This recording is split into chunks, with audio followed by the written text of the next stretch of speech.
Shalom Elohim Bapak Ibu sekalian, puji Tuhan kita berjumpa kembali dalam program Kesaksian Iman.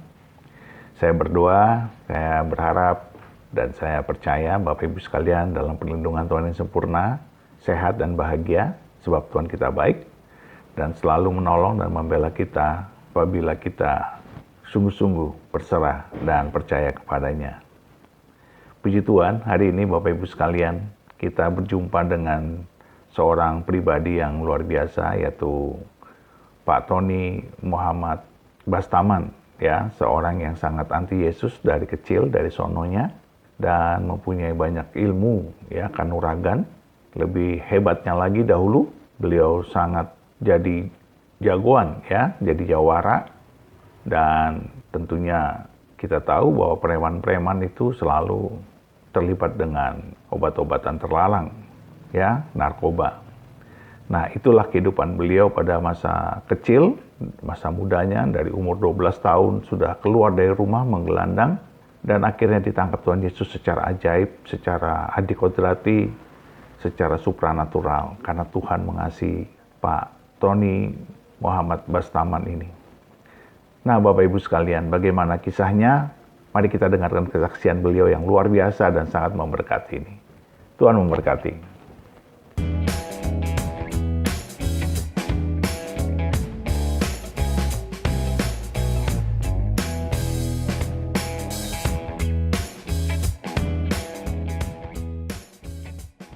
Selamat siang dari Indonesia, Pak Pendeta Tony. Halo, apa kabar? Selamat siang, Shalom, Pastor Martin. Iya, di Amerika sekarang masih malam ini ya? Malam, ya. Malam ya. Midnight, ya. Oke. Terima kasih Pak sudah memberi waktu memenuhi undangan kami untuk berbagi cerita kepada God lovers di seluruh dunia. Nah, Pastor Tony, Anda sering bilang bahwa darah Anda adalah USA, orang Sunda asli. Bisa cerita masa kecil Bapak dan keluarga, seperti apa yang Bapak miliki saat kecil? Silakan Pak Tony. Pastor Martin, sebelum saya jawab ini, saya mau meluruskan. Saya tidak terkenal. Ya, tapi Tuhan mengatakan, I will make your name great, not famous. Aku akan menjadikan engkau termasyur, bukan terkenal. Karena beda termasyur dengan terkenal. Kita termasyur karena kita mengasihi Allah dan kita diberkati Allah, diberkati Yesus Kristus, sehingga nama kita termasyur karena kita mengasihi Tuhan Yesus dan menjadi pelaku firman-Nya. Tapi kalau terkenal kan yang hebatnya Tony Bastaman, saya ini hanyalah sampah masyarakat yang Tuhan angkat dari Baik, Pastor, puji saya Tuhan. ini USA, orang Sunda asli tentunya. Saya lahir di Bandung, ya. Ayah saya ini majelis, saya tidak jelas waktu itu keadaannya apakah ketua majelis di Masjid Mujahidin, masjid terbesar ketiga di Bandung setelah alun-alun Salman ITB dan Masjid Mujahidin, artinya Laskar Allah, ya. Saya tidak disekolahkan di madrasah, tapi ayah saya membawa guru ke rumah saya, Pak Udin namanya. Jadi disaring yang enak-enaknya aja. Dan dengan abang-abang saya, rasanya saya lebih pintar dari abang saya itunya. Walaupun abang saya sebetulnya lebih pintar, tapi dalam itu. Tetapi semenjak umur 12 saya mulai berontak. Karena ayah saya sangat keras sekali. Ya, dia bekas early retire dari tentara, tapi early retire. Dan keras sekali. Semua takut. Di masjid paling ditakutin bapak saya. Jangan main-main, abang saya pun digampar ngerokok di situ. Jadi kembalilah itulah figur bapak saya. Dan saya berontak ya karena saya pressure gitu ya. Saya mencoba berjujur. Ya, abang saya itu baik di rumah. Lantas bapak saya bilang, tuh lihat abangmu Joni dan Iwan, enggak kayak kamu. Saya tahu abangku ini sama aja gitu, di luar, cuman di rumah baik.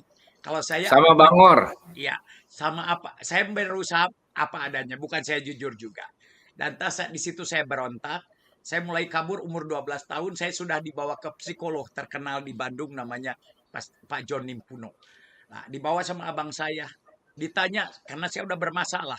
Saya bermasalah di rumah, lantas ditanya sama Pak psikolognya, kamu ini maunya apa? Saya mau ke luar negeri, saya bilang. Lantas abang saya dicabak tarang saya, maksudnya itu bahasa bahasa Ibrani itu katanya. Kamu jangan ngimpi, bapak kita nggak akan kirim kita ke luar negeri. Dia cinta produk Indonesia. Tapi di situ saya sudah mimpi. Saya itu I'm a dreamer. Puji nama Tuhan, saya tidak jadi sikabayan karena saya mimpi, saya lakukan apapun juga supaya saya bisa keluar negeri. Kalau hari ini saya sudah injak 21 negara, itu karena saya mimpi walaupun saya belum kenal Tuhan. Itulah Hmm. itulah ceritanya kalau saya ada di Bandung. Lantas dari situ saya mulai kabur dari rumah. Saya pernah Hmm. hitung dari umur 12 sampai umur 16 saya kabur 9 kali. Dan saya nggak mau kalah perang. Sebelum dicari saya nggak mau pulang. Ya, Hmm. tapi kan mama saya sakit ya akhirnya pulang juga. Sampai satu kali dibohongin saya. Mama saya dibohongin. Oh si Hmm. Kemot, nama kecil saya Kemot. Si Kemot ada di Jakarta di Uanya. Nggak dicari, saya udah kelabakan sebulan, udah kelaparan nih. Nggak, tapi saya tetap nggak pulang. Itulah saya. Nah jadi itulah saya berontak di rumah. Ya, Hmm. itu dasarnya saya dari orang Bandung dan saya besar di lingkungan di kota Bandung. Ya, Jadi Bapak ini termasuk anak dari orang tua yang militer ya, tentara ya dulu. ya waktu saya kecil dia sudah pensiun early retire. Hmm, Tapi ya ya, memang dasarnya dia dari sana. pensiun awal ya. Ya, Nah, Bapak berapa bersaudara di dalam keluarga itu? saya paling kecil. Dua, saya punya dua Oh, abang laki-laki. dua Semua bang. laki-laki. Jadi jagoan semua ya, nggak ada perempuannya. Nggak ada. Dan saya yang paling Oh, gitu. baik. Saya- Pada salah satu kesaksiannya Pak Pendeta Tony pernah berkata bahwa kelahiran Anda tidak diharapkan oleh keluarga. Bisa dijelaskan? saya merasakan dari kecil saya tuh mengharapkan anak bungsu itu di mana-mana disayang. Tapi Hmm. saya itu nggak disayang. Kayaknya Oh. selalu dikambing hitamkan. Saya berpikir kenapa gitu ya. Apakah saya Hmm. tidak diharapkan? Ya mungkin orang tua saya ingin punya anak perempuan tapi lahirnya laki-laki aja di preman. Saya nggak tahu. Cuman yang saya tahu, Hmm. saya ini kok nggak disayang. Selalu selalu kami hitamkan. Ya nggak dimanja. Terus kalau saya nggak pernah dibeliin baju baru. Ya baju abang-abang saya turun ke saya. Buku pun Joni Bastaman dicoret, Iwan Bastaman dicoret. Saya dapat buku jelek, paling jelek kan saya paling kecil.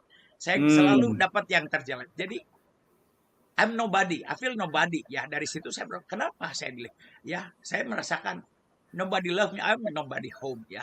Sampai Hmm. akhirnya saya keluar dari rumah ya. Hmm. Kakek saya ini guru silat Jawara dan paman saya itu Jawara sekali ya. Pak Yusuf Bastaman, wah bisa gingkang kemana, loncat ke atap rumah. Nah, Hmm. jadi saya belajar juga, saya tonjok tetangga saya. Waktu saya tonjok tetangga saya, oh you know how to fight, welcome to the club maksudnya. Oh kamu tahu berkelahi katanya. Saya diterima di sana. I knew it was wrong crowded. Saya tahu bahwa itu adalah apa uh, lingkungan yang gak baik dan saya tahu bakalan saya kemana. Tapi di situ saya diterima. Itu yang menyebabkan saya tahu bahwa saya nggak Hmm. bakalan kemana. Ya kita tahulah anak kecil juga.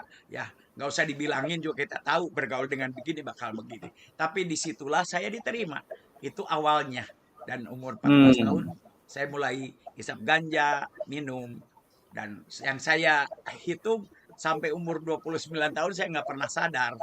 Ya, nggak pernah sadar. Tidak ada satu hari pun ya. Sampai umur 16 tahun saya divonis nggak umur 16 tahun saya melarikan diri.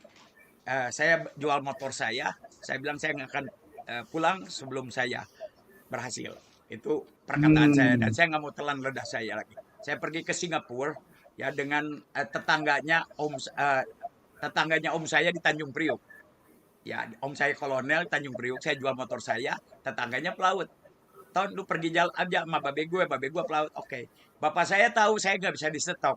Bahkan dikasih duit si Om Edi itu. titip anak saya ya. Anak saya udah nggak bisa di stop, malah dikasih duit. Sampai di Singapura saya ditinggalkan, uang saya hilang semua.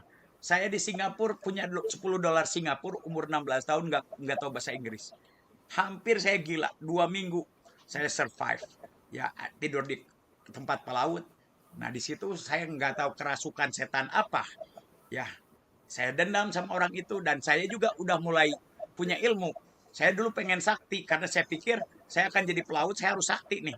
Dari Madura sampai Banten banyak kuburan keramat saya tidurin. Ya, saya ilmu putihnya Syekh Abdul Qadir Jailani, itu sahabatnya Nabi Muhammad yang paling sakti. Jadi saya ambil ilmunya. Ya, saya nggak lulus SMA bisa kuliah di Australia, panjang lah ceritanya. Saya nggak mau ninggikan mereka juga. Ya, saya kuat dibacok, segala macam. Dari kuburan-kuburan pengen saya sakti. Nah, jadilah saya ke sana. Nah, waktu saya ditipu, saya pulang ke Indonesia, saya bilang keluarganya, jangan umpetin, saya nggak cari kalian. Jangan umpetin bapakmu. Dan saya dengar bapaknya pulang. Nggak tahu setan apa masuk ke saya obrak-abrik di Keramat Tunggak itu. Ya, nggak tahu setan. Sampai saya bilang, sampai gua masuk liang kubur, saya nggak akan lupa bapakmu, saya cari. Pokoknya saya bikin heboh. Disitulah saya mulai berkiprah. Saya malu pulang ke rumah.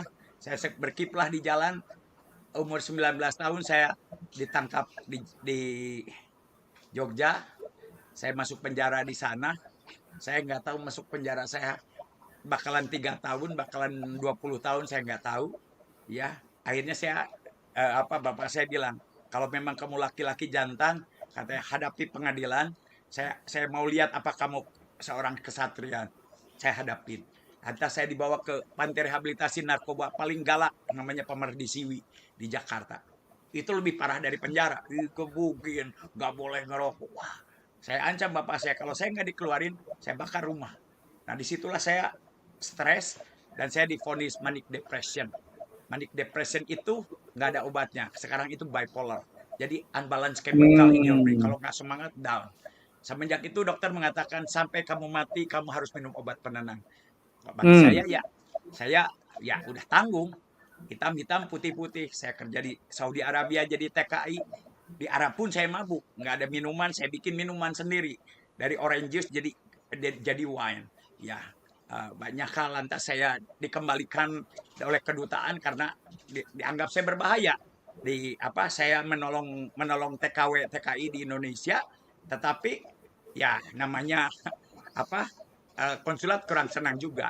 Jadi saya pernah menolong ibu-ibu yang di abuse yang atau diperkosa sama bosnya, guling-guling di alun-alun Riyadh.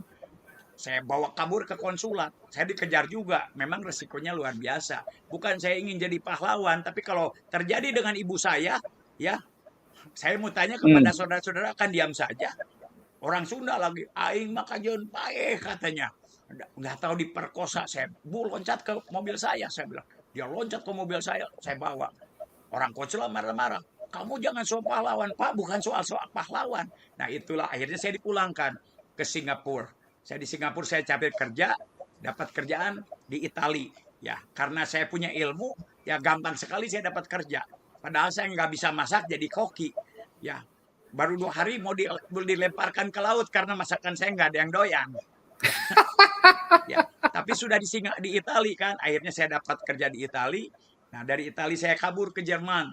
Ya, dari Italia saya kabur ke Jerman. Saya nggak punya uang, nggak kenal siapa-siapa. Di pikiran saya mungkin ada satu pulau, ada satu dunia yang saya bisa melupakan masa lalu saya. Itu di pikiran saya. Ya, saya nggak kenal siapapun. Saya naik kereta api ke Jerman. Yang ditangkap di Austria, panjang cerita. Di Jerman setting. Akhirnya saya survive. Nggak punya uang. Saya tinggal di Seaman Club. Dapat kerja di kapal pesiar. Dan saya dapat kerja sebagai head waiter di kapal pesiar. Itu pekerjaan yang terbaik. Zaman saya itu untuk jadi waiter di kapal pesiar susah sekali. Memang saya pernah kuliah di perhotelan. Ya, jadi kembali lagi ya mudah bagi saya kerja. Dan saya pun sombong karena saya punya ilmu-ilmu. Tahu-tahu ada satu majalah Indonesia. Tulisannya begini, Amsterdam surganya bagi narkoba. Nah, ini yang saya cari nih. Besoknya saya mendarat kapal saya langsung loncat pergi ke Amsterdam. Orang Iran bilang, Ton, kamu kan beli apa saja, bisa beli apa saja. Saya punya uang, posisi saya bagus, Ya, dan saya bisa beli apa saja dari kokain apapun saya bisa beli di Jerman. Oh, saya pengen pergi ke surganya narkoba. Saya masuk ke Belanda dan saya berkiprah di Belanda selama 5 tahun. Ya saya nggak mau ceritakan dosa-dosa saya yang terlalu dalam. Ya saya nggak mau meninggikan iblis, tapi hampir 10 hukum Taurat pernah saya langgar. Saya pun jijik dengan kehidupan saya. Saya tahu saya Hmm. jijik. Akhirnya 7 tahun di Eropa, saya pergi ke Australia dengan melakukan hal yang sama. Tidak ada satu hari pun breakfast saya vodka dan patrohipno, itu breakfast. Dan terus siangnya Hmm. segala barang yang memabukkan saya makan. Jadi itulah jeleknya saya. Satu hari Hmm. saya di Sydney itu ada namanya red light area, King Cross, itu bar night club semuanya di situ. Saya nyanyi di Mexican restaurant. Waktu saya nyanyi di Mexican restaurant, waktu saya pulang midnight saya bawa gitar. Ada perempuan orang Indonesia kejar saya. Excuse me, are you from Indonesia? Ya, saya bilang saya dari Indonesia. Ada apa? Saya bilang, ada apa? Saya bilang, saya lagi cari musisi, kata penyanyi. Oh, saya bilang, ya. You mau berapa? Bayar saya berapa? Saya bilang, wah, saya nggak bisa bayar mas. Saya bisanya bayar kolekte. Kolekte. Saya tahu, SMA saya di 4 sekolah. Dari SMA 3 dikeluarin, SMA 3 Bandung top waktu itu. Dari SMA 3 pindah ke Bogor, dari Bogor ke BPI Bandung. Dan terakhir karena nggak saya lulus-lulus, saya nyogok ke mana? Ke apa namanya, di SMAK BPPK, SMAK Kristen, bisa disogok langsung lulus. Nah itu ijazah palsu saya punya. Disitulah saya, karena sekolahnya Kristen harus ikut kebaktian. Teman saya bilang nanti kalau ada kolektor kabur. Kolektor itu apaan? Pokoknya kabur aja katanya. Saya tahu bahwa kolektor itu, ya saudara tahulah kolektor itu kain celengan. Lantas perempuan itu bilang namanya Paulina. Nanti kita kumpulin kolektor dan saya tahu dia akan mengatakan sesuatu buat saya. Nanti saya katakan, Pau, namanya Paulina. Pau, saya bilang, kamu ngapain di King Cross jam 12 malam? Ya, perempuan yang jalan di King Cross itu kalau nggak pelacur, jangkis, orang yang nggak bener. Iya mas, katanya waktu saya kerja di restoran itu, Roh Kudus bilang sama saya, katakan sama orang itu, someone care for you, someone love you, his name is Jesus, katanya. Waktu dia katakan, his name is Jesus, saya bilang, saya gemetar sudah kasih. Saya sering dengar nama Yesus. Tapi saya terpesona dengan wanita itu karena apa? Seorang mahasiswa yang lugu mau mengejar saya hanya untuk mengatakan Tuhan Yesus mengasihi engkau. Seorang peduli akan Anda, seorang mengasihi Anda, namanya Yesus. I'm sick and tired in my life. Saya udah capek, mau berhenti mabok nggak bisa, mabok udah nggak enak lagi. Ya, saya udah mencoba 4 kali bunuh diri, nggak mati-mati. Sampai saya bilang, Tuhan ngapain sih? Saya nggak pengen lahir ke dunia ini jadi sampah masyarakat. Saya pun malu, saya pun jijik dengan hidup saya. Ya, Hmm. saya bilang, kenapa saya mau mati aja? Saya nggak boleh. Sampai saya bingung. Tapi di perjalanan saya sholat juga. Karena saya Hmm. pikir saya mabuk bukan karena salah saya. Gara-gara saya ciong dengan bapak saya. Ciong itu bahasa ini, bahasa Ibrani ciong itu. Saya Iya. ciong dengan bapak saya hingga saya mabuk karena psikolognya marahin bapak saya dengar, harusnya saya nggak boleh dengar. Ini anak nggak bisa Hmm. dikerasin. Semakin anak ini dikerasin semakin jadi. Dan saya Hmm. tahu itu kesalahan bapak saya. Jadi saya pikir saya mabuk bukan karena gagah saya. Saya juga mau masuk surga. Ya, jadi saya mabuk juga, sholat juga. Banyak teman saya bilang, lu sholat juga ngapain? Urusan gue ya. Gue bilang, gue mau sholat, pengen gue ke surga juga. Gue mabuk bukan salah saya. Itu ya tipuan iblis yang ada dalam diri saya. Sampai saya Hmm. capek. Saya coba bunuh diri 4 kali. Hmm. Saya nggak mau berani loncat dari tingkat tinggi. Kalau nggak mati kan sakit. Saya pakai mau overdosis. Ya, mau overdosis. Nggak mati-mati juga. Ya, akhirnya saya ketemu itu. Dan besok saya datang, pendek cerita, saya bilang, saya kenal seorang pendeta, seorang namanya Yance Manusama. Oh, saya juga kenal dengan Om Yance. Nah, kenapa nggak dia aja? Saya bilang, udah jelas dia dia jago nyanyi, dia pemain Hmm. musik, dia orang Ya. Kristen. Nah, dia katakan waktu you lewat restoran saya, someone care for you. Nah, dalam hati saya, kamu mau nginjilin saya, gua Islamin baru tahu, excuse my language ya, maafkan bahasa saya. Dalam hati saya, pendek cerita saya datang, anak-anak muda, SMA, kuliah. Oh, Hmm. mas makan. jumping around. Ini anak nggak takut ngeliat atau ngeliat baju saya rantai-rantai, nggak takut. Ayo mas makan katanya. Lagunya saya pun nggak tahu. Waktu saya ngikutin lagunya, tahu si Popo berdoa, Tuhan Yesus, terima kasih untuk Mas Tony. I was weeping. Saya bilang, kalian tuh hebat. Saya ini 15 tahun udah nggak nangis lagi, air mata saya sudah kering. Saya bilang, kalian bikin. Tapi keluar isi perut saya nggak akan murtad. Saya keluar. Sekarang saya baru tahu yang keluar isi perutnya itu adalah Yudas Iskariot. Ya, lantas setelah itu, tiap pagi, tahun 91 saya masih ingat. Itu tiap pagi telepon kering jam 6, saya baru mau tidur, dia udah kering. Siapa ini? Halo, ini siapa? Mas Tony, ini Popo. Ada apa Popo pagi-pagi? Aku baru berdoa, Tuhan Yesus sayang sekali sama kamu. Iya nih gue mau tidur lagi, jangan ngomong Yesus, Yesus. 2 jam kering lagi. Siapa lagi kan waktu itu nggak tahu siapa yang telepon. Halo Michael Jackson, can I help you? Saya bilang, ini Popo lagi Mas Tony. Po ada apa? Yesus sayang sekali sama Mas Tony. Tuhan Yesus atau kamu yang sayang sama saya? Saya bilang, aku juga sayang sama Mas Tony, bukan man to woman katanya. Karena dia masih anak-anak, saya umur 29 tahun waktu itu. Saya bilang, ini anak, ini kalau saya laki-laki udah saya tonjok juga ini anak nih. Nggak habis-habisnya. Saya baru tahu kemarin baru ketemu lagi, udah lama. Ya, dia pernah datang ke rumah saya. Saya masih ingat, pulang kalian dengan gereja. Kalian pulang nanti kalian diperkosa, ini gangster semua. Saya bilang di rumahku. Ya, nah saya pindah. Oh pernah saya diajak ke gereja. Mas Ton kan anak musisi, ya. Katanya, yuk ke gereja. Ada apa di gereja? Musiknya musik rock, bukannya piano. Saya bilang, enggak ini musik rock. Masa? Saya datang ke gereja. Siapa takut? Saya bilang. Saya datang ke gereja. Wah ini musik rock kayak di disco nih. Saya bilang keren juga. 10 menit badan saya panas. Wah ini gereja banyak setannya nih, saya bilang. Saya keluar ternyata setannya ada di saya. Sudah kasih. Kalau saya boleh jujur, saya pindah dari Sydney ke Melbourne untuk menghindar. Bahaya ini orang, ini anak. Nggak ada takutnya. Yesus lagi, Yesus lagi. Pendek cerita, waktu saya di Melbourne, saya difitnah sama bos saya. Di agama saya yang lama, fitnah adalah lebih kejam dari pembunuhan. Tuhan, saya bilang saya nggak akan pernah bunuh orang. Ya, tapi hari ini saya bunuh orang. Kenapa nggak pernah tolong saya? Saya udah bawa golok, saya nggak bisa keluar dari kamar saya. Keliling saya di kamar saya.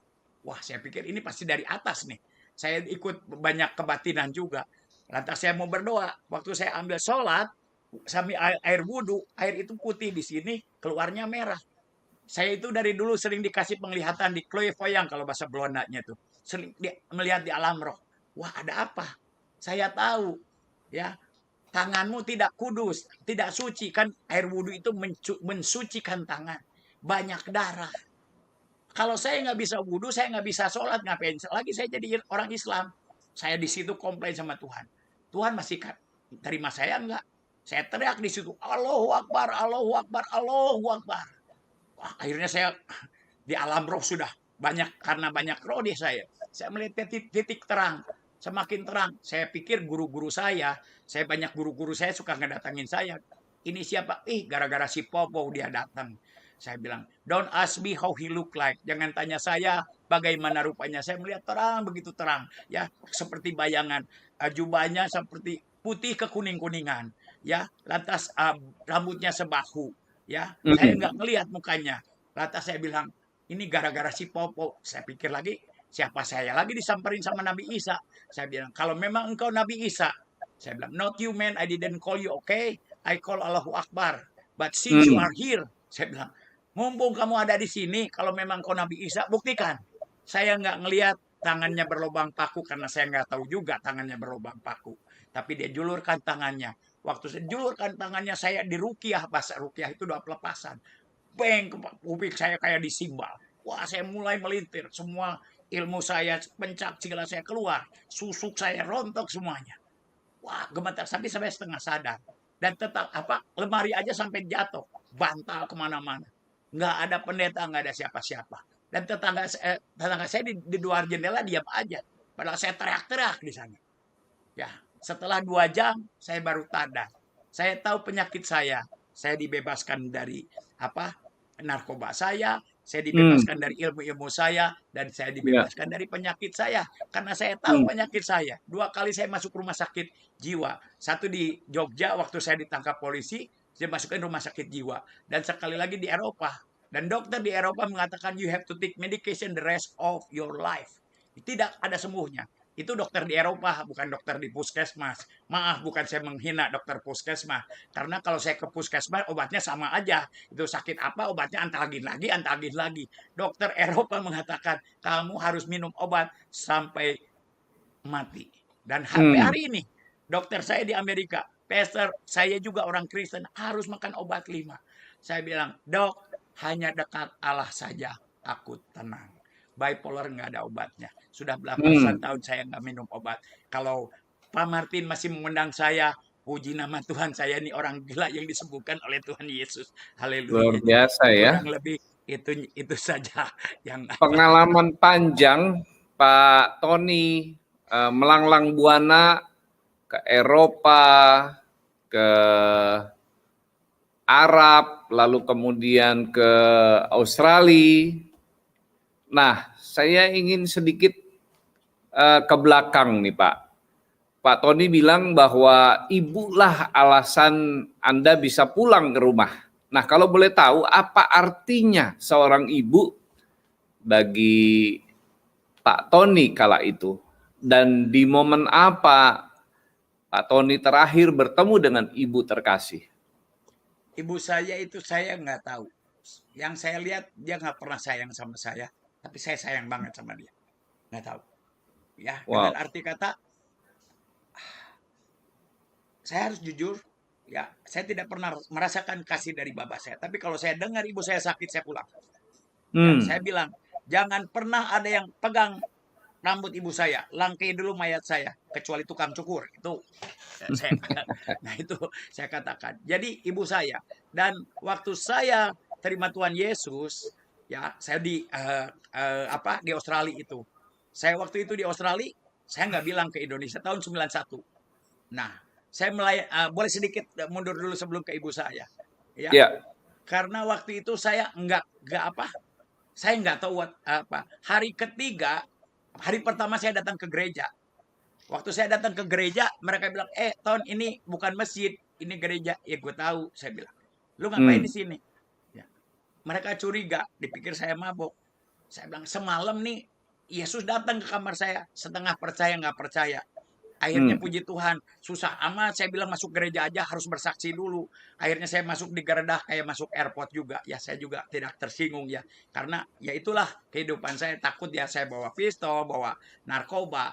Akhirnya saya duduk paling belakang. Saya nggak kuat, hati saya kayak hancur di belakang, nangis aja. Malu saya. Mereka tahu saya karena saya aktif di komunitas. Gitu ya. Saya ketua anak-anak orang Indonesia yang nikah sama kawin sama bule di situ. Saya ada organisasi JPAI ya. Ya, mereka lihat saya bilang, saya ngelihat pendetanya, aduh, saya bilang Tuhan, saya bilang nggak mungkin saya jadi pendeta ya, pendetanya pakai baju hitam, ininya putih, aduh nggak mungkin. Saya lihat majelisnya pakai jas, pakai dasi. Ada orang yang saya kenal namanya Pak Yanto, oh si Pak Yanto jadi majelis. Di rumahnya dia setiap hari Sabtu main judi, saudara kasih. Oh, orang Kristen itu boleh main judi. Ternyata nggak boleh, saudara kasih. Nah, maklumlah gerejanya nggak lahir baru. Tapi saya nggak peduli. Ya, waktu selesai kebaktian orang pada ya wondering siapa saya. Akhirnya saya samperin, Pak Pendeta izinkan saya. Rupanya dia tahu saya juga. Ada apa, Mas Tony? Katanya, izinkan saya gosok WC-nya gereja. Thank you Pak Tony. Silahkan pulang, katanya. Takut keyboardnya saya bawa pulang. Sudah kasih. Saya tidak tersinggung, itulah memang nasib saya. Ya, tapi yang saya mau katakan sama Bapak Pak Martin dan semua yang melihat, ya, gereja pun menolak saya. Ya, masyarakat menolak saya, di mana-mana saya ditolak. Ya, tapi pendek cerita saya loncat dulu nih, 10 tahun setelah itu, setelah saya jadi hamba Tuhan, saya merintis gereja GC di Cimahi, saya buka rehabilitasi narkoba, dan saya juga merintis bersama Henry Yosodiningrat. Saya bantu Pak Henry Yosodiningrat buka Granat, Gerakan Nasional Anti Narkotika, yang membuat undang-undang narkotika di Indonesia. Saya diundang ke Amerika 10 tahun kemudian. Di Amerika saya tinggal di Teen Challenge, rehabilitasi narkoba terbaik di dunia. Pintu kamar saya diketuk. Pastor Tony Bastaman, who are you? Katanya. Anda itu siapa? You tanya saya siapa? Saya juga bingung, saya bilang. Biasanya saya tidur di got, saya bangun pagi lihat gambar Tuhan Yesus, astagfirullahaladzim, saya ini murtad gitu ya. Aduh, saya ini pendeta, perlu waktu saya 5 menit, ini saya di mana? Perlu waktu 5 menit sadar di mana saya. Kenapa kamu nanya saya? Lantas dia katakan, United Nation, Perserikatan Bangsa-Bangsa, telepon kami, Anda diundang berbicara di Perserikatan Bangsa-Bangsa. Tersungkur aku di kaki Tuhan. I wish my dad still alive. Tuhan, siapa aku? Yang saya mau katakan di sini, ya, dunia menolak saya, ya, masyarakat bahkan pemerintah pun, tapi ada satu yang tidak pernah menolak saya, namanya Yesus Kristus. Dia berkata, jika engkau mendengar firman Tuhan pada hari ini dan engkau lakukan dengan setia, aku akan mengangkat engkau di atas bangsa-bangsa, above the nation. Tuhan tidak pernah berjanji kepada saudara untuk makan remah-remah roti. Maaf deh, jadi khotbah nih, sorry. Nah, itu saudara kasih. Nah, saudara kasih di situ saya tersungkur. Ya, Yesus nggak pernah bohong. Nah, sekarang mundur lagi nih. Pak Martin tadi tanya lagi kepada saya dengan ibu saya. Nah, tahun 9 waktu itu di Melbourne hari ketiga baru saya Kristen, ada perkumpulan di Konjen. Ya, saya datang ke Konjen. Ya, tahu tuh ada yang nanya, Ton, lu bener masuk pindah agama? Aduh, saya bilang, takut saya. Baru 3 hari. Aduh, mau jawab apa? Hampir rendang yang saya udah di sini loncat lagi. Aduh, ya, saya nggak tahu bikin apa. Waktu saya bilang sambil gemetar, iya 3 hari yang lalu Nabi Isa datang ke kamar saya, nyembuhin saya. Lantas mulut saya nggak bisa disetop. Langsung nyerostos aja kesaksian. Aduh, tanpa lost control. Akhirnya saya bawa geng saya ke gereja, ya, istri-istrinya. Jadi kita ini punya geng lah ya, yang ngumpul-ngumpul sama ini, yang kawin-kawin sama bule. Jadi konsulat itu suruh saya untuk bikin dangdut, katanya. Itu preman-preman pada berkelahi terus, katanya. Bikin band dangdut, Pak Tony, katanya. Biar mereka ngumpul kan nggak pada berkelahi. Nah, kadang-kadang kita bikin band dangdut di rumah saya. Istri-istrinya bilang, Ton, kamu ke gereja sendirian, ajak dong suami saya. Mana mungkin suami kamu preman, saya bilang. Jadi saya diangkat jadi ketuanya, itu saya bukan preman, Pak. Ya, preman itu profesi, ya, saya bukan preman. Tapi mereka itu, saya diangkat karena saya berorganisasi. Ya, diangkat. Jadi aduh, mana mau suami, coba ajakin. Mau, Pastor. Sekitar 7 orang mungkin, saya bawa, mobil saya besar waktu itu. Ya, saya bawa, nggak boleh masuk. Sorry ya, kita belum siap. Memang kalau preman di Australia itu tidur aja bawa pistol. Saya nggak bawa pistol, saya bukan preman. Kami nggak siap. Jadi solusinya bagaimana dong? Ya, harus ada solusi. Ya udah bikin persekutuan aja. Nah, kadang-kadang persekutuan di rumah-rumah. Ya. Nah, di rumah kita tuh kadang-kadang suka nangkring nih, the gang tuh. Anak bikin band dangdut, ya. Anak itu. Bikinlah persekutuan. Persekutuan itu apa? Nggak ngerti. Saya bilang, ya whatever, silahkan aja. Nah, kita udah hangover nih. Udah capek dari Jumat pada teler. Minggu sorenya datanglah pendeta. Saya kaget, pendetanya juga rada mantan juga. Dia bilang, kalau kalian jantan, jangan pakai opo-opo. Jangan bawa pistol. Terima Yesus. Aduh, saya bilang, ini kok pendeta kayak begini? Saya bilang, belum pernah saya ngelihatnya. Wah, saya pikir, wah ini kasus sebentar lagi. Saya nggak percaya dengan mata saya sendiri. Mereka datang dilemparkan pistolnya, mereka bertobat. Nggak salah nih. Saya tahu teman-temanku. Nggak salah nih. Wow. Nah, sudah kekasih. Jadi, saya begitu kabur. Wah, saya harus berguru nih sama dia. Sama Yesus nih. Karena kakek saya ngajarin. Kalau kamu ngadu ilmu, kamu menang, ajarin dia. Kalau kamu kalah, belajar sama dia. Doa saya pertama waktu saya dijamah Yesus, Nabi Muhammad punten nih. Saya bilang, ya ilmu saya rontok sama dia, saya sembuh sama Nabi Isa.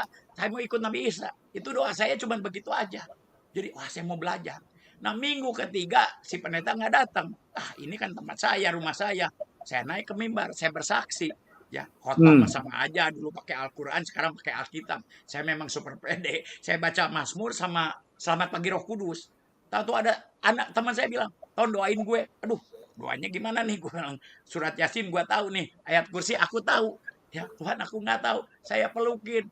Tuhan Yesus, kau sembuhin aku. Pada saat saya bilang, Tuhan Yesus, kau sembuh aku. Saya teringat. Ya, sembuhin dia dong. Tahu-tahu langsung manifest. Wah, saya pun loncat. Hebat amat nih. langsung manifest. Wah, saya Hmm. bilang, langsung ngelihat begitu, satu lagi teman saya bilang, Ton, doain gue juga, Ton. Oleh bulir-bulirnya kau sembuh. Mas Tony bukan bulir-bulirnya, bilur-bilurnya. Oleh bulir-bulirnya aja sembuh. Saudara kasih. Saya nggak ngerti apa-apa. Ya, sekarang saya tahu God dwelling with your broken heart. Tuhan bergaul dengan orang yang hancur hatinya. Kerjaan saya hanya nangis tiap hari. Teringat akan Tuhan Yesus itu aja. Nah, pendek cerita, pulanglah saya ke Indonesia tahun 94, 3 tahun kemudian. Hmm. Saya sudah terjun di pelayanan. Ya, waktu itu saya takut apa ada orang Sunda kenal Yesus masuk Kristen. Hmm. Saya ketemu sama Lisa Oda. Aduh, saya pelukin Ibu Lis. Aduh, saya pikir nggak ada. Ya, Pak Tony katanya pelayanan aja. Nah, waktu itu Murtadin itu jarang. Pastor tahun 94 tuh. Lakulah saya Ya. tuh diundang kemana-mana. Pas Tony kesaksian ya, iya. Jangan lama-lama ya. 10 menit, 15 menit, oke. Jadi 1 jam nggak bisa di stop. Terusin katanya pendetanya juga jadi khotbah. Ya, direkam. Tahu-tahu tahu-tahu ada satu gereja dari Amerika ngirim surat sertifikat or nation apa nih.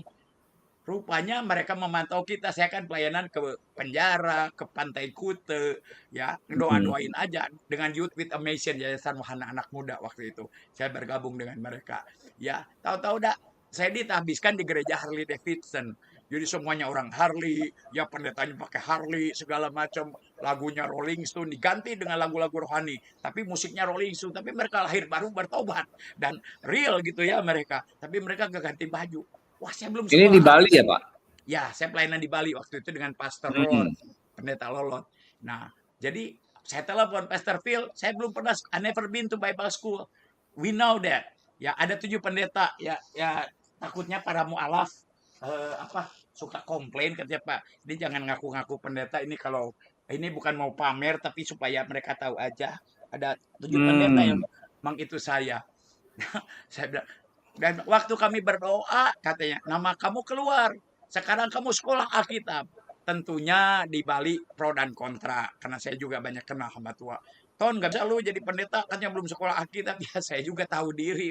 Bukannya nggak pengen jadi pendeta, tahu diri. Saya bilang, pendek cerita, IFJF, Pastor Denny Hanafi, saya dapat beasiswa sekolah di Harvest. Waktu saya sekolah di Harvest, saya baru sadar khotbah saya banyak yang salah, padahal sudah beredar kemana-mana, direkam-rekam waktu saya pelayanan di Bali. Maksud saya bukan menyesatkan, sudah kasih secara teologi kan salah kan ya. Doanya juga kan oleh bulir-bulirnya salah. Waktu di sekolah teologi kan doanya puji Tuhan, Tuhan, colong saya. Oh ini doa yang benar. Rupanya bukan begitu. Ya, sudah kasih. Saya mau sharing sama saudara kekasih, ya. Orang bertobat bukan karena kita pandai merangkai kata-kata, ya. Ya, tapi kalau Roh Kudus ada di sana, orang akan tertemplak akan dosa-dosanya, kesembuhan bukan karena kita yang hebat. Dan saya mengaku saya nggak tahu apa-apa, tapi hanya dengan modal hati yang hancur saja. Saya nggak tahu apa-apa, tapi puji nama Tuhan banyak orang bertobat. Dari situ, lantas pergumulan saya tentunya dengan mama saya. Kembali ke poin ini. Nah, dengan Hmm. mama saya, ya keluarga saya tahu dianiaya, digebukin, nggak akan mempan nih si Tony. Ya, senjatanya adalah mama saya. Ya, waktu itu saya lulus, saya sempat kuliah di perhotelan di Australian College di Melbourne. Saya sudah diterima di Shangri-La Hotel sebagai 5-star hotel manager. Itu mimpi saya. Dan sebelum saya sekolah di Australian College, saya tanya sama Tuhan. Tuhan, kalau engkau suruh saya jadi pendeta, saya mau sekolah teologi. Tapi kalau Tuhan saya boleh jadi tent maker seperti Rasul Paulus, saya mau sekolah perhotelan. Dan saya sudah berdoa, saya percaya Tuhan mengizinkan saya sekolah perhotelan. Ya, Hmm. waktu saya datang di Bali, saya diterima di Shangri-La Hotel sebagai 5-star medal. My dream come true.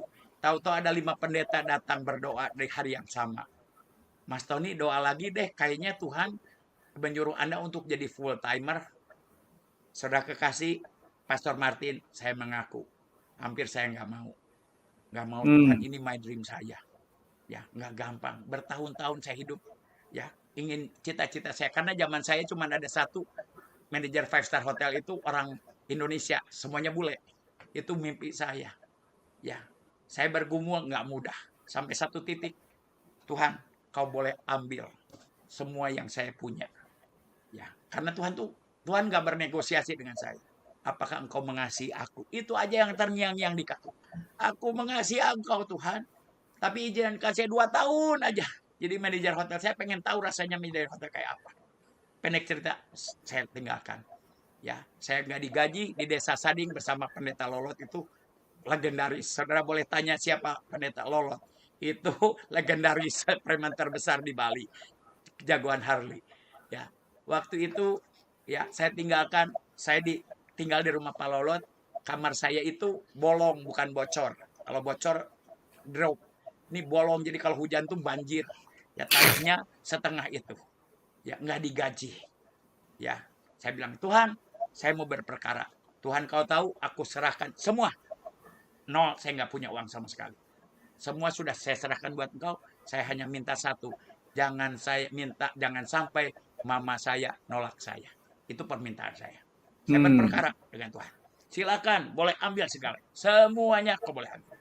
Tuh, karena di mata saya, mama saya itu adalah wanita paling cantik di dunia.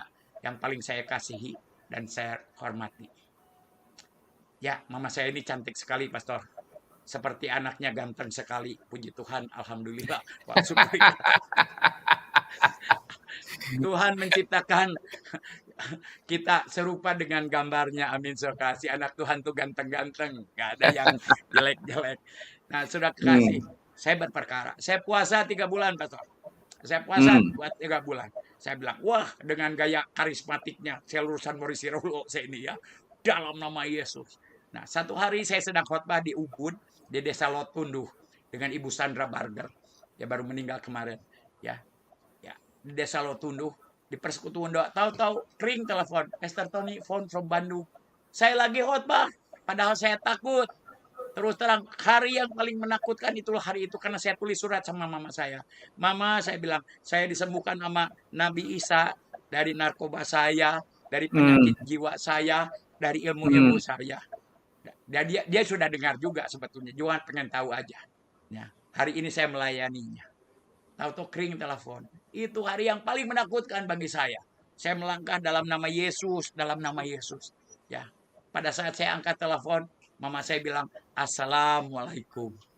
Di sekolah Alkitab dikatakan, boleh jawab Waalaikumsalam. Saya bertanya sama Roh Kudus, Roh Kudus boleh enggak aku jawab Waalaikumsalam? Roh Kudus memberikan satu ayat. Jika engkau menyangkal aku di hadapan manusia, aku akan menyangkal engkau di hadapan Bapa. Langsung saya tersungkur, Tuhan nggak sanggup. Saya takut dia sakit jantung. Saya takut dia mati gara-gara saya ngaku. Itu ketakutan saya. Ampun Tuhan, saya nggak sanggup.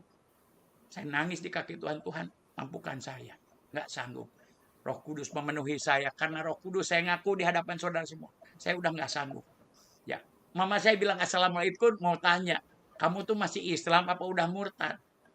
Akhirnya saya katakan, Shalom Elohim, salam sejahtera. Ya mama, saya bilang, ya aku sudah ikut Nabi Isa. Lantas mama saya mengatakan, Mot katanya, dulu kamu morfinis tetap anak saya. Dulu kamu keluar masuk penjara tetap anak saya. Dulu kamu masuk rumah sakit jiwa tetap anak saya. Hari ini mama menyesal melahirkan kamu kalau kamu murtad. Bang. Di situ saya nggak sanggup. Dan saya bilang, Tuhan nggak sanggup aku. Saya nangis guling-guling, saya lupa lagi khotbah. Saya nangis guling-guling. Gustiku nyeri-nyeri teing. Saya bilang, itu bahasa Ibrani. Sakit, nggak kuat. Nggak kuat saya bilang. Sampai saya marah. Tuhan nggak pengen saya jadi hamba Tuhan. Kenapa aku diangkat jadi hamba Tuhan? Ya, saya ini najis, saya ini kotor, saya ini jahat. Aku pun jijik melihat hidup saya. Kenapa Tuhan angkat saya? I'm done. Saya nggak mau munafik, saya berbicara di mimbar. Saya tidak bisa mengasihi Yesus lebih daripada ibu saya. Saya bilang, dan finish. Waktu saya masuk kamar saya, di pikiran saya, mungkin saya akan jadi mualaf lagi. Tahu-tahu ada yang ngejorokin saya tersungkur. Dan saya lihat ke belakang, nggak ada orang. Dan saya tahu dia lagi. Tuhan mau apa lagi? Saya bilang, aku ini najis, aku ini nggak layak. Hmm. Ini penjahat. Kenapa kau panggil aku? Hmm. Di situ saya dilawat Tuhan. Saya mengalami holy laughter. Banyak orang pro dan Hmm. kontra mengenai holy laughter. Kalau holy laughter itu ketawa suci, Iya. manifest dari kepenuhan Roh Kudus. Gereja pro dan kontra, I don't care. Tapi saya ngalami. Pada saat hati saya hancur, saya berdiri. Saya mengaku di hadapan Pak Martin, di hadapan semua orang yang menonton. Saya nggak mampu, hampir saya murtad lagi. Hmm. Saya mualaf lagi. Karena Roh Kudus saya berdiri. Tuhan Yesus, jika Engkau mau aku melayani Engkau sampai mati, aku mau melayani Engkau sampai mati. Itu karena Hmm. Roh Kudus. Kalau saya udah nggak sanggup, Iya. keceplosan. Aku mau mati buat Engkau. Kan kok keceplosan. Tapi sudah diomongin juga. Tahu-tahu ngomong begitu. Lantas, I left my lovely mother just for you. Aku tinggalkan mamaku yang kukasihi hanya buat Hmm. Engkau. Di situ saya melihat petir. Petir itu tanda kejatuhan iblis dari surga. Tahu-tahu 5 Hmm. menit kemudian ada orang bisu. Ya, tetangga saya bisu gila kemana-mana pakai kolor putih udah coklat. Tahu-tahu datang, kengken nangis beli ngomong. Wah, Hmm. dia ngomong Bali saya nggak ngerti juga. Kenapa lu ngomong? Wah, bingung saya. Dia ngerosos aja.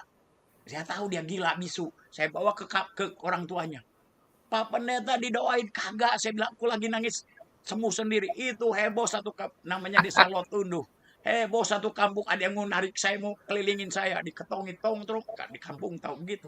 Ya, wah, saya bukan Benihin, saya bilang saya bukan Yusuf Roni, saya bilang no, saya bukan Benihin, saya bukan Yusuf Roni, mau dibawa keliling, diarah keliling desa. Saya balik lagi ke persekutuan, ada 3 jihad yang menanti saya, dikirim dari gereja bapak, dari masjid bapak saya, Masjid Hmm. Mujahidin. Ya, dia datang 2 hari sebelumnya, hari Jumatnya. Ton, kita datang, kamu harus masuk Islam lagi. Kalau gua nggak mau, lu mau apa? Saya bilang, saya pasang badan juga. Ya buka Al-Quran, wah kebenaran nih. Saya bicara Nabi Isa. Nah itu hari Jumat. Besoknya hari Hmm. Sabtu dia bawa Alkitab. Bawa Alkitab, saya bilang. Ya ada apa nih? Pak Tony katanya, saya belajar Kristologi. Nah loh, kita belajar Islamologi, dia belajar Kristologi.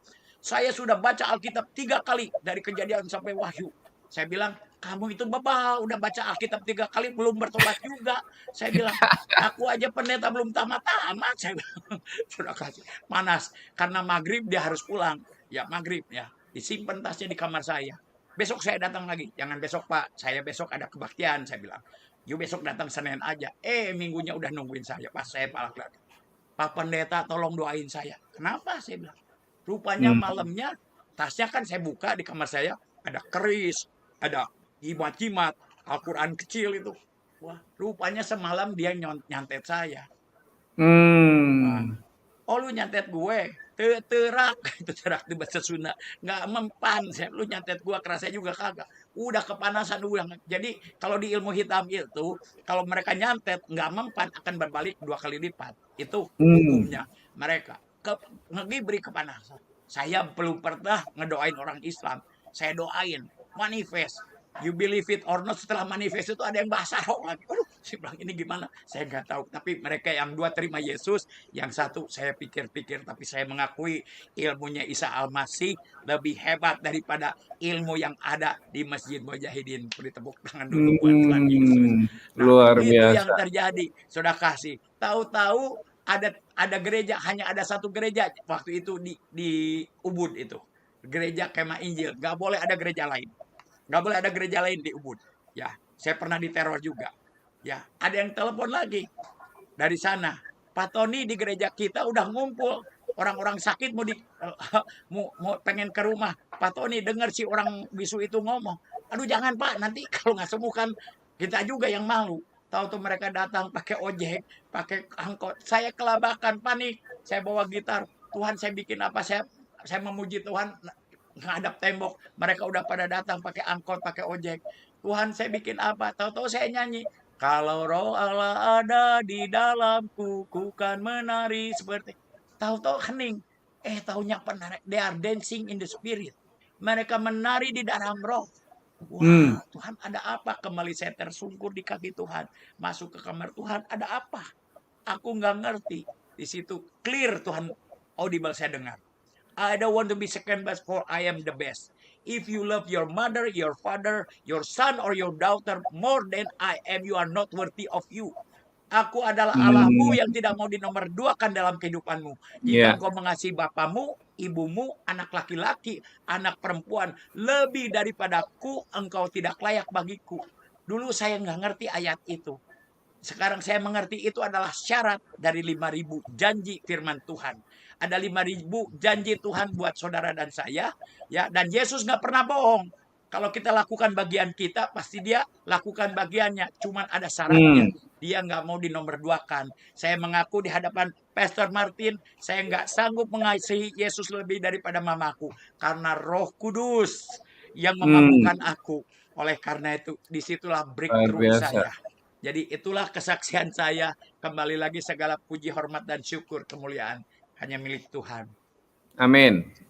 Nah, Pastor Tony, pada tahun 95, Anda ditahbiskan oleh gereja Set Free Church Los Angeles untuk pelayanan di Bali. Nah, bagaimana Anda memulai pelayanan ini? Kalau tadi Ya, kan lewat cerita itu. tentang pelayanan healing gitu ya. Ya. Nah, Nah, silakan. setelah itu Set Free Church itu maunya saya buka gereja di Bali. Tapi waktu itu saya pun belum siap, dan Ibu Sandra almarhum yang saya tempat di situ juga dari Set Free Church juga. Nah, lantas Ibu Sandra juga lantas begitu, kalau memang kamu belum siap, saya disekolahkan di School of X di Malaysia.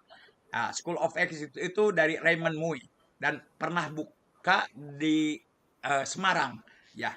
Waktu itu saya murid kedua, angkatan kedua di Semarang, orang Indonesia pertama. Ya, saya sekolah di sana. Setelah saya sekolah di sana, saya baru masuk ke ke Harvest Lugak, karena saya waktu itu karena School of Egg itu bukan sekolah teologi, ya. Saya juga nggak percaya diri, ya, bukan nggak percaya diri karena menghindarkan pro dan kontra. Akhirnya saya sekolah di di Harvest, tapi pelayanan saya ya begitu. Saya dengan arti kata gerejanya belum jadi, di Set Free Church-nya belum jadi, tapi saya tetap pelayanan under mentoring mereka lah, ya. Under mentoring mereka.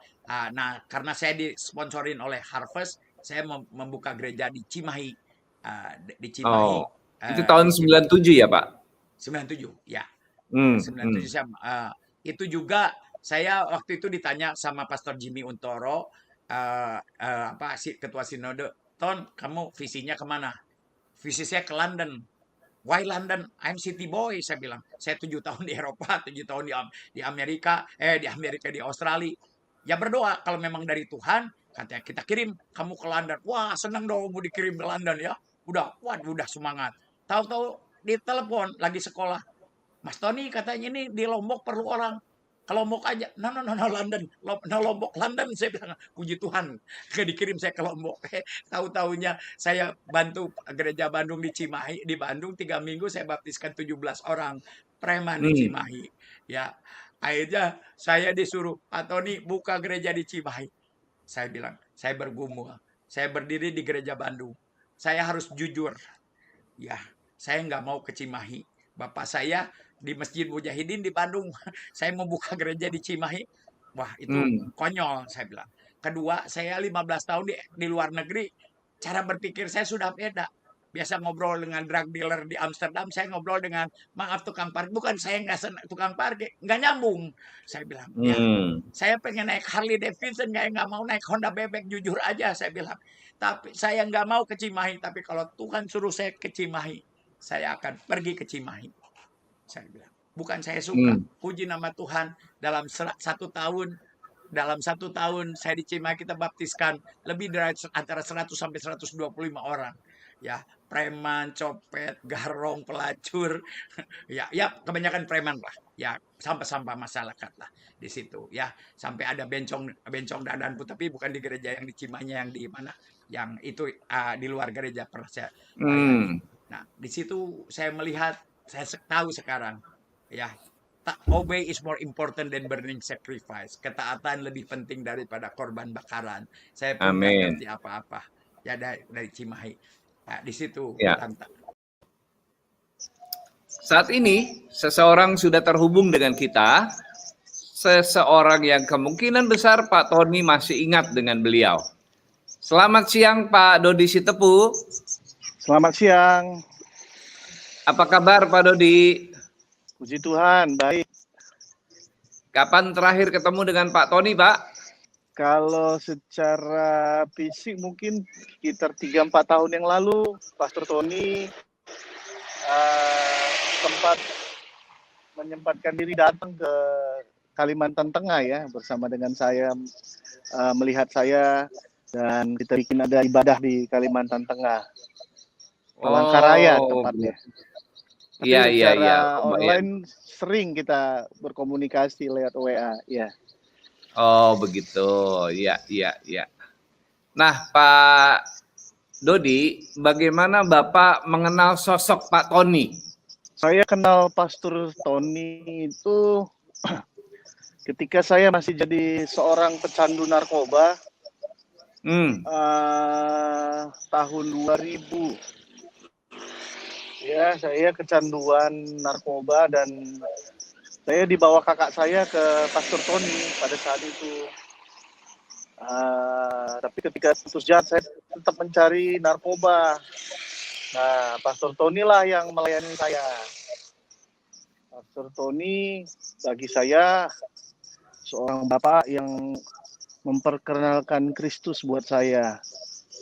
Ya, sehingga saya bisa pun melayani hari ini, sampai hari ini kita di salah satu cabang gereja saya di pedalaman Kalimantan Tengah.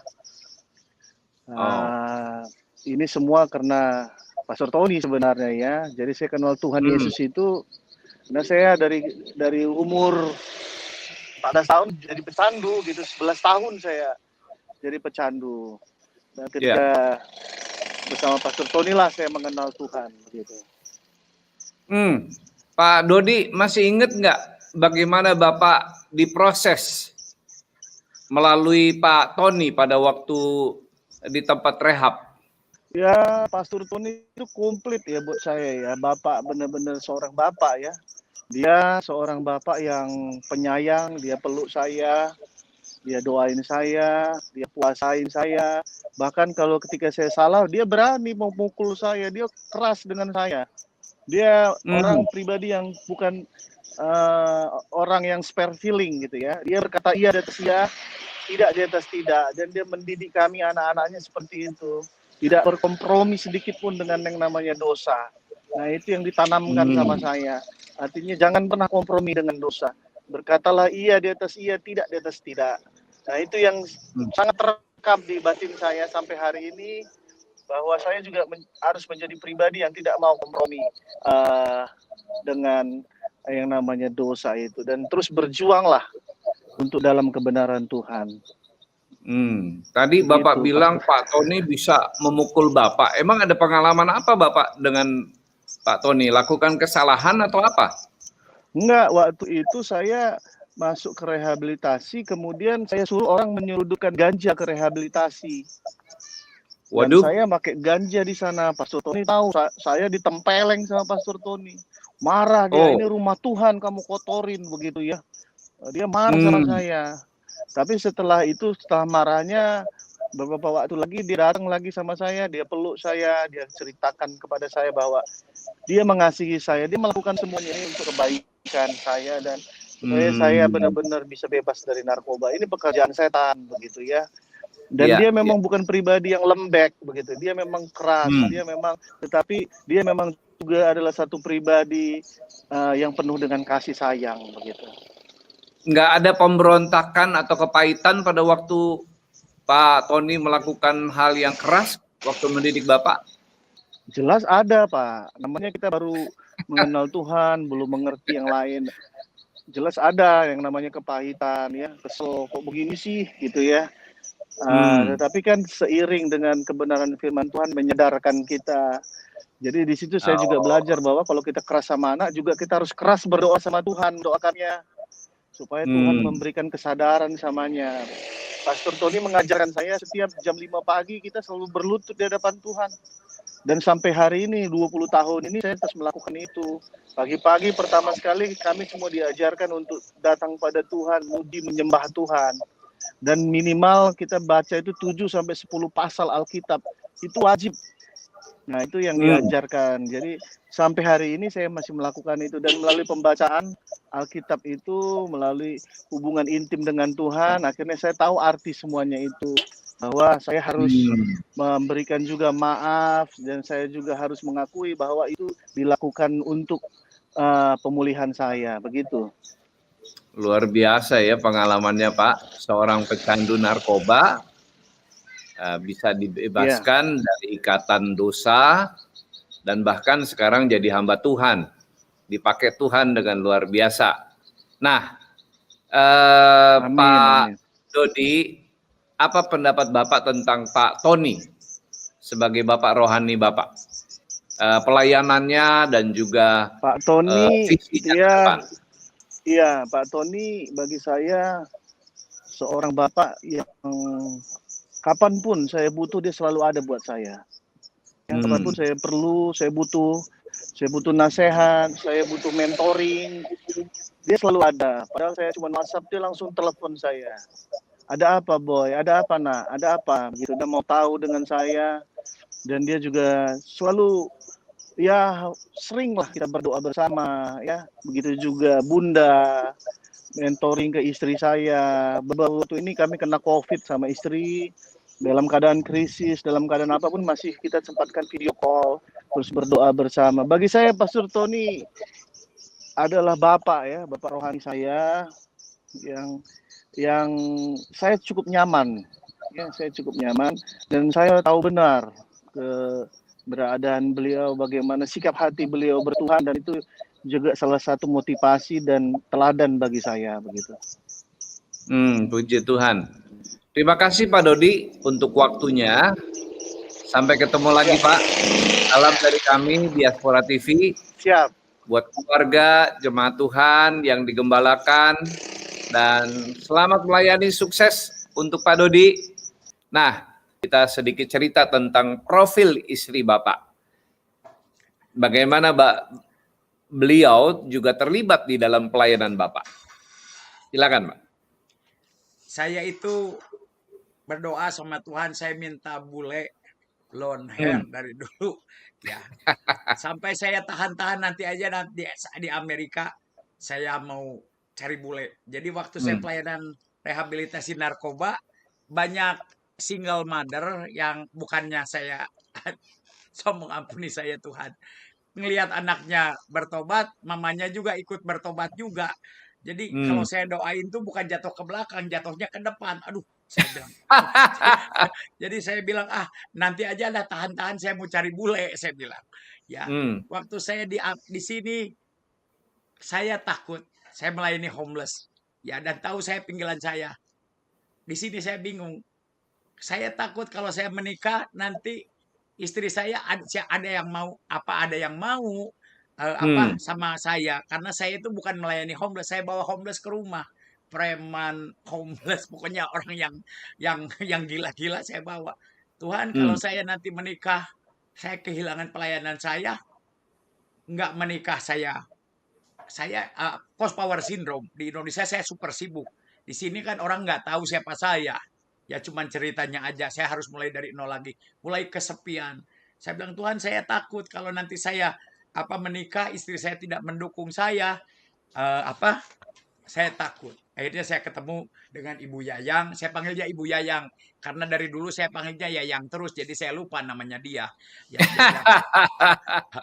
nah, lantas saya bilang, waktu saya ketemu dia ini sedang ditaksir sama, saingan saya itu anak orang kaya. Sedangkan waktu itu saya pakai mobil butut Honda tahun 94.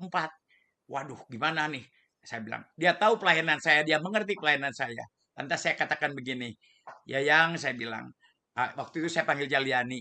Saya bilang, Liani, saya bilang, saya kaya, saya nggak janji. Tapi bahagia, so pasti. Itu rayuan saya. Puji nama Tuhan.